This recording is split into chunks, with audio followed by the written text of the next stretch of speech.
And when that happens, God shone her light into that place, and it was so bright, everything there died immediately.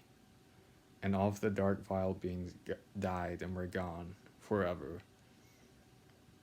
But it also revealed the pit that Erazar was in. And he was so blinded by it, he couldn't see. And he at least thought he was dying. And because he was one with the darkness.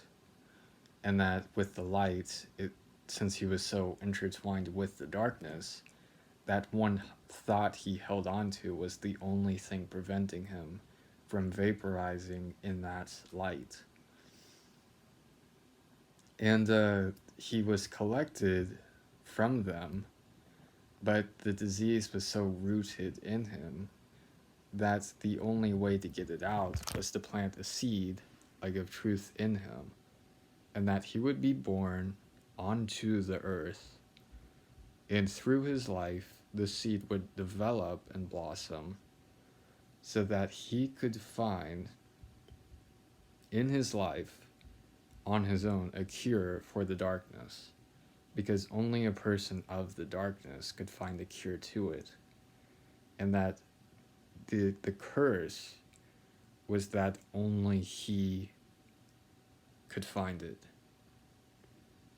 and that once he did, he was freed from the darkness.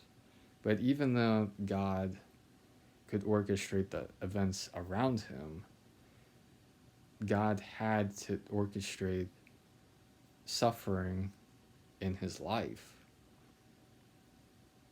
Or not orchestrate suffering, but couldn't touch the darkness that was in him because it was so closely ingrained in him that God couldn't risk accidentally killing him by intervening in his life.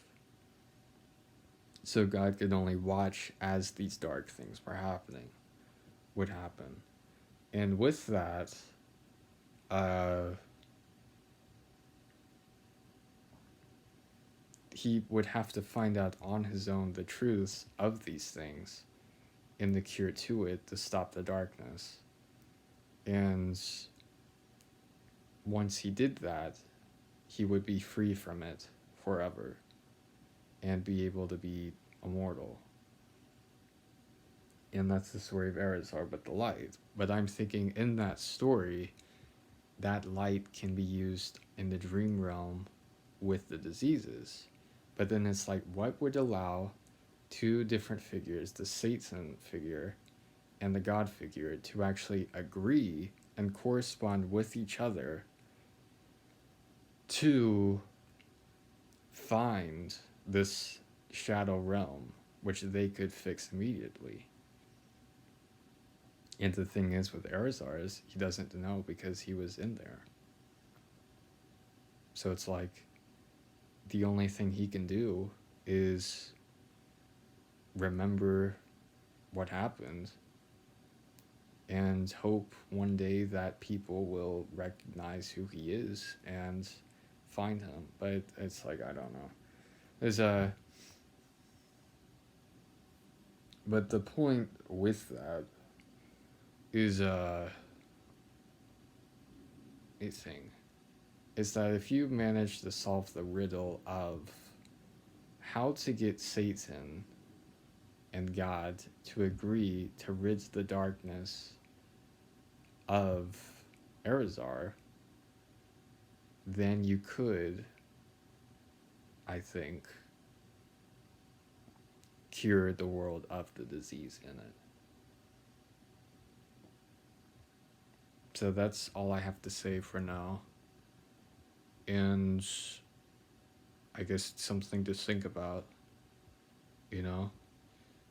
And I'm going to upload my next videos, and